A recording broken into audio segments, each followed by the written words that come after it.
నామానికి మహిమ కలుగును గాక. ఈరోజు కీర్తన గ్రంథం 11వ అధ్యాయం. యెహోవా శరణుజొచ్చి ఉన్నాను, పక్షి వలె నీ కొండకు పారిపొమ్ము. అవి మీరు నాతో చెప్పుట ఎలా?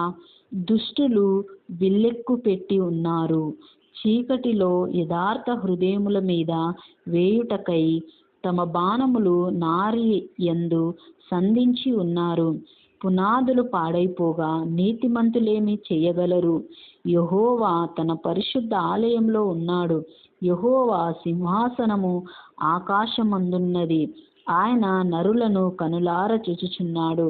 తన కనుదృష్టి చేత ఆయన వారిని పరిశీలించుచున్నాడు. యెహోవా నీతిమంతులను పరిశీలించును, దుష్టులను బలాత్కార శక్తులను ఆయన అసహ్యులు. దుష్టుల మీద ఆయన ఉరులు కురిపించును. అగ్ని గంధకములను బడిగాలియు వారికి పానీయ భాగము అగును. యెహోవా నీతిమంతుడు, ఆయన నీతిని ప్రేమించువాడు. యథార్థవంతులు ఆయన ముఖదర్శనము చేసెదరు. ఆమెన్. దేవుడి వాక్యం దీవించునుగాక. చదివిన వాళ్ళ పట్ల అందరి పట్ల దేవుడు గొప్ప కార్యం చేయునుగాక. ఆమెన్.